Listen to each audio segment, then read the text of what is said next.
Oke, assalamualaikum warahmatullahi wabarakatuh. Berjumpa kembali dengan saya di materi kewarganegaraan, terutama di sini yang akan kita bahas adalah kewarganegaraan secara digital. Nah, mengenai kewarganegaraan digital ini, definisi, fungsi, dan apakah yang terjadi ketika ada di dalam sebuah warga negara ini yang berkaitan dengan ranah digital ini apa saja sih? Yuk kita simak. Oke, sebelumnya marilah kita istilahnya merefleksi diri, bagaimana peran kita sebagai warga negara secara digital ini. Apakah kita sudah menjaga betul fungsi identitas kita di dalam kenegaraan digital ini, kewarganegaraan digital ini, menjaga identitas kita secara penuh di kewarganegaraan secara digital ini, dan sebagainya. Oke, dilansir dari situs resmi Kementerian Pendidikan dan Kebudayaan Republik Indonesia bahwa definisi dari kewarganegaraan digital adalah norma perilaku yang tepat dan bertanggung jawab terkait dengan penggunaan teknologi informasi. Nah, jadi di sini jelas bahwa perangkat yang digunakan itu adalah teknologi informasi. Nah, lebih tepatnya jika kita menyederhanakan bahasanya adalah dengan penggunaan teknologi internet. Nah, kewarganegaraan digital ini yang berhubungan dengan internet akan erat hubungannya, terutama dengan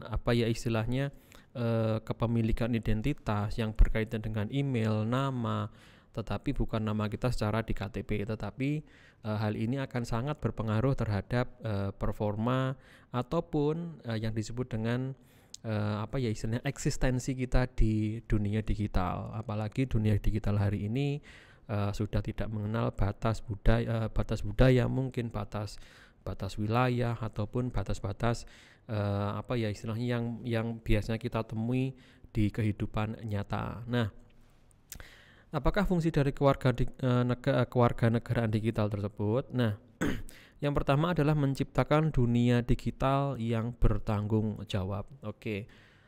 Akhir-akhir ini kita akan dihadapkan dengan beberapa persoalan di mana proses personalisasi digital ini menjadi sesuatu yang menjadi penting. Nah, pentingnya di mana? Di situ ada kata-kata cyberbullying. Jadi kewarganegaraan digital akan menghindari terjadinya cyberbullying, jadi pembulian di dunia maya. Nah, kasus ini sering terjadi. Kasus ini tidak mungkin akan hilang begitu saja, tetapi akan muncul lagi dengan cara-cara tertentu, dengan bentuk-bentuk tertentu. Yang kedua ada cyber harassment atau pelecehan di dunia maya. Nah, teman-teman mesti hafal atau mestinya menjadi satu perhatian sendiri ketika ada satu kasus yang pelecehan di dunia maya seperti bungkus jari di beberapa waktu yang lalu. Nah, meskipun bentuknya secara digital, tetapi itu menunjukkan sebuah bentuk pelecehan di dunia maya. Nah, sehingga di dunia maya ini diperlukan juga perangkat-perangkat hukum untuk mengupdate, untuk melindungi warga-warga digital yang ada di sini. Nah, dengan adanya kewarganegaraan digital juga menghindarkan adanya isu mengenai SARA, baik yang bersifat destruktif seperti itu ataupun yang merongrong kedaulatan negara, apalagi yang berbau pornografi. Nah, yang berbau pornografi inilah yang menjadi momok di dunia internet ataupun di dunia di dunia maya seperti itu. Nah, kewarganegaraan digital akan membuat warganya berpikir kembali nih, apakah benar yang saya lakukan ini? Bagaimana kita akan melihat sebuah berita, apakah ini sopan ataukah ini sesuai dengan norma teman-teman yang lain, bapak ibu yang melihat yang lain, anak-anak yang di belahan dunia yang lain, atau bagaimana?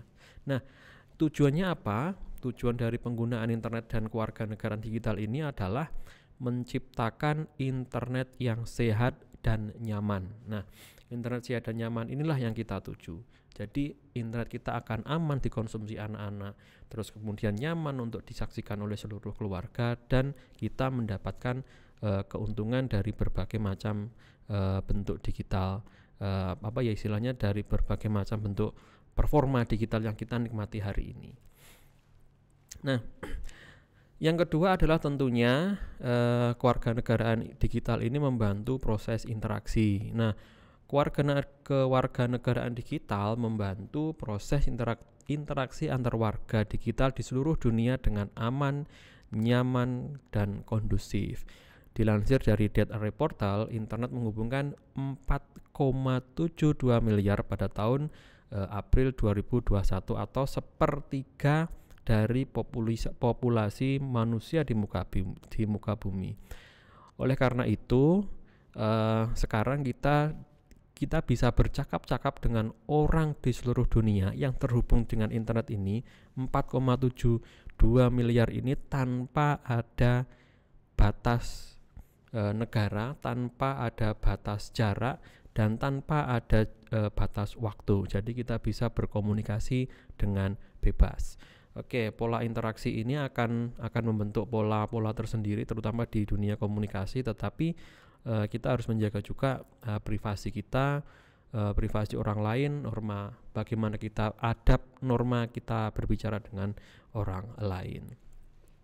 Yang ketiga, menciptakan keamanan digital. Nah, dilansir dari Interpol, kejahatan dunia maya berkembang dengan sangat cepat, dengan tren baru, dengan model baru, dengan modus-modus baru yang saling bermunculan. Ketika satu dihilangkan, satu tumbuh lagi, dan terus seperti itu.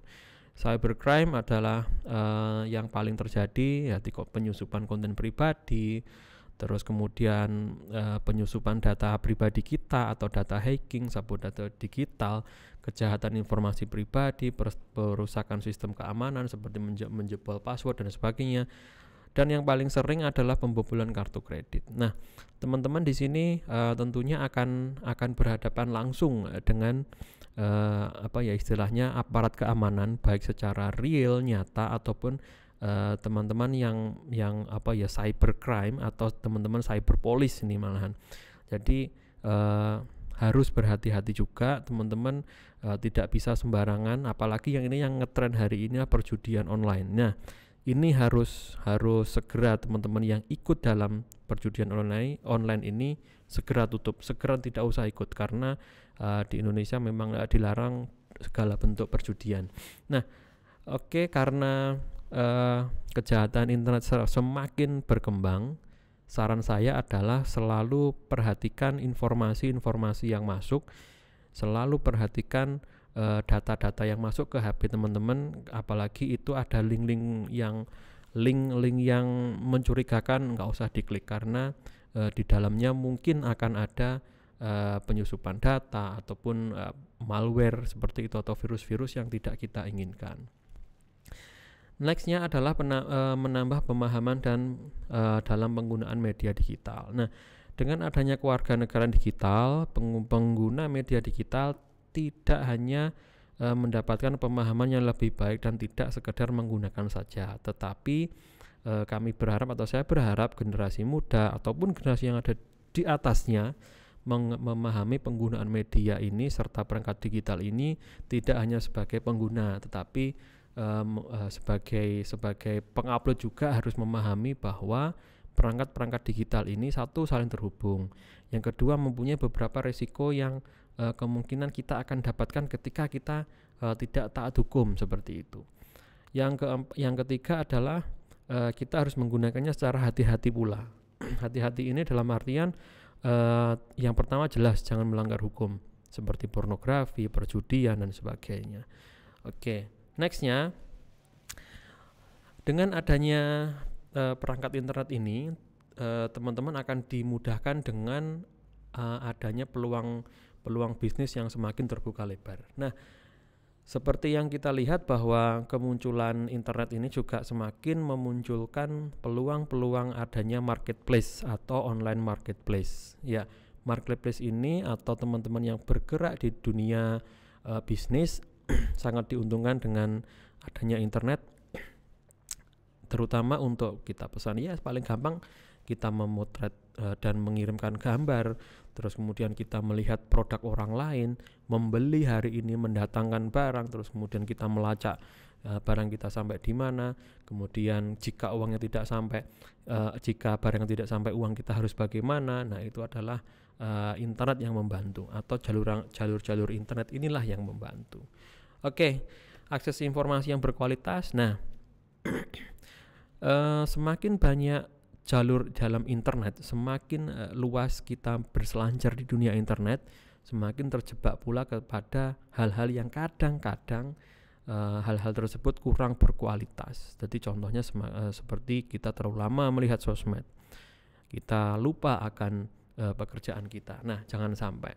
Oleh karena itu, internet menurut saya lebih baik digunakan, atau sangat bermanfaat jika digunakan kita membaca berupa artikel, buku, jurnal, dan berbagai ulasan, artikel, sejarah, terus kemudian terutama berita. Nah, berita-berita, tulisan yang bermanfaat ini tentunya didukung dengan sumber daya dan asal informasi yang jelas, seperti counter berita resmi, buku-buku yang ber-ISBN kalau di Indonesia, mempunyai kualitas yang bagus gitu. Jadi banyak di situs-situs itu yang meminjamkan buku meskipun membayar dengan harga murah. Atau kita bisa mendownload, atau kita bisa membaca jurnal pengetahuan yang ataupun penelitian-penelitian terbaru dengan lengkap di situ. Nah, dengan adanya informasi yang berkualitas dan tidak melanggar hak cipta, dapat mencerdaskan dan memberikan pola pikir yang baik bagi warga negara Indonesia. Nah, tentunya dengan istilahnya akses informasi yang bagus, jalur internet yang oke, serta teman-teman istilahnya tidak melanggar hak cipta, jadi ilegal download seperti itu, nonton film di situs ilegal, no. Tetapi akseslah film-film dalam platform resmi, meskipun membayar, tetapi itu akan jauh lebih murah daripada teman-teman dan lebih aman daripada teman-teman nanti melihatnya secara di bioskop. Apalagi hari ini kondisinya masih pandemi, tetapi memang istilahnya menonton langsung di bioskop itu rasanya beda ketika kita menonton sendiri berada di layar laptop yang ada di rumah. Oke. Nah, semua tulisan di atas teman-teman bisa ambil atau bisa baca secara lengkap dengan judul Kewarganegaraan Digital, Definisi dan Fungsi, yang ada di kompas.com. Oke, terima kasih kepada teman-teman semuanya. Saya kira materi ini sudah cukup, dan kita akhiri sekian. Assalamualaikum warahmatullahi wabarakatuh.